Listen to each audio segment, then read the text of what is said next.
அன்பார்ந்த கர்த்தருடைய பிள்ளைகளே, உறவுகளின் போராட்டம் என்ற தலைப்பிலே ஒரு செய்தியை நாம் தியானித்து பார்ப்போம். உறவுகளுக்கு உயிருடன் பிணைந்த பாசபந்தம் உண்டு. உயிரை கூட பீத்து தர அவை தயங்காதவை. வாழ்வை இலகுவாக்க தோள்களை சாய்ந்து தரும் தியாகம் அவற்றுக்கு உண்டு. அக்கறையுடன் விசாரித்து ஆதங்கப்படும் நெருக்கமும் உண்டு. வேதனையில் பங்கு கொண்டு தங்கள் கண்களை ஈரமாக்கிக் கொள்ளவும், மகிழ்ச்சியில் ஆனந்த அலைகளை அள்ளி வீசவும் அவை ஒன்றித்து விடும். அறிவுரைகளை வழங்கி சோர்ந்து கிடக்கும் மன சிறகுகளை நீக்கிவிட்டு செயல்பட வைக்கும் செல்வாக்கு அவற்றுக்கு உண்டு. எதிர்ப்புகள் ஆவேசமாக படையெடுத்து வரும்போது கேடயம் பிடித்து வேலிகளாக நிற்கும் ஆதரவு அவற்றிடம் உண்டு. மிரட்டி வருவோரை விரட்டி ஆறுதல் செய்ய அடைக்கலமும் அவற்றில் உண்டு. ஆனால் உறவுகள் விரிசல் அடைந்து வீம்பு கொண்டாடி பகைக்குமாயின் அதன் கசப்பு மரணத்துக்கு இணையாகிவிடும். தூரத்து பகைகளும் நெருக்கமாக மனக்கசப்புகள் மிகுந்த தீமைகளை செய்யும்.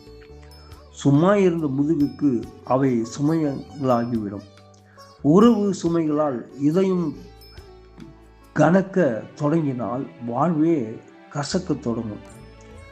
உறவு பகையின் ஈட்டி முனைகளால் கோர்க்கப்பட்டு உயிரிழந்த சாதனையாளர்கள் பலர். அது சாபம் மட்டுமல்ல, சதியும் ஆகும்.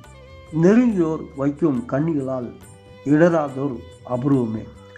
தூரத்து பகைகளுக்கு இவை பாதை அமைத்து பாழ்குழியில வீழ்த்திவிடும்.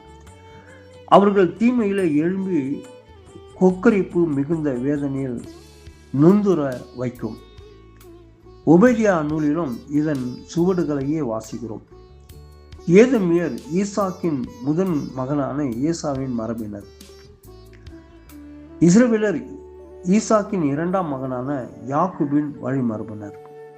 அண்ணன் தம்பிகளும் அவர் சந்ததிகளும் பெரும்பாலும் உதவிகளாக அல்ல, உபத்திரவங்களாகவே நிகழ்ந்தனர். இவர்களது போராட்டத்தின் சில வரலாற்றின் நிகழ்வுகளை நாம் பார்க்கும்போது, யாக்கோபு ஏசாவின் அண்ணன் தம்பி போராட்டம் தாயின் வயிற்றுக்குள்ளேயே தொடங்கிவிடுகிறது. ஆதியாகமம் 25ஆம் அதிகாரம் 19-26. யாக்கோபின் ஏசாவின் சேஷ்ட புத்திர பாகத்தை, அதாவது தலைமகன் உரிமையை தட்டி பறித்தார். ஆதியாகமம் 25ஆம் அதிகாரம் 29-34. யாக்கோபு ஏசாவின் ஆசீர்வாதங்களை வஞ்சித்து பெற்றார். ஆதியாகமம் 27. ஏசா யாக்கோபை கொலை செய்ய திட்டமிட்டார். ஆதியாகமம் 27-41. இருவரும் ஒருமுறை ஒப்புரவான போது மனங்களின் பயம் விலகவே இல்லை. ஆதியாகமம் 33. இஸ்ரவேல் எகிப்திலிருந்து வந்த போது ஏதோம் வழியாக கடந்து செல்ல ஏதோமியர் அனுமதிக்கவில்லை. என்னாகும் 20ஆம் அதிகாரம் 16-22. இஸ்ரவேல் அரசர் பல முறை ஏதோமுடன் போர் புரிய வேண்டியதாயிற்று. அதே போல சவுல் 1 சாமுவேல் 14ஆம் அதிகாரம் 47, தாவீது 2 சாமுவேல் 8-13-14, சாலமோன் 1-11-14-22, யோராம் 2 ராஜாக்கள் 8ஆம் அதிகாரம் 20-22, 2 நாளாகம் 21-8, ஆகாப் 2 நாளாகவும் 28-16. இவ்விதமாக நாம் பார்க்கும்போது பகைகள் மனிதர்கள் மத்தியிலே உருவாகி கொள்கிறது. உறவுகள் நிரந்தரமாக நிலையாக அது நீடித்து அது சரியான வெற்றியின் வாழ்க்கைக்கு கொண்டு வர வேண்டும் என்று சொன்னால் அதற்கு அமைதி, நிதானம், பொறுமை, அன்பு, பாசம் மற்றும் பொறுத்து கொள்கிற எல்லா பொறுப்புகள் நமக்கு அவசியமாக தேவைப்படுகிறது. இதுதான் பரிசுத்த வேதாகமத்தில் நமக்கு வேதம் கொடுக்கிற ஆலோசனைகள். கூடுமானவர்களுக்கு எல்லாரிடத்திலே நாம் சமாதானமாக இருக்க வேண்டும், யாவரிடத்திலும் சமாதானமாக இருங்கள் என்று வேதம் சொல்கிறது.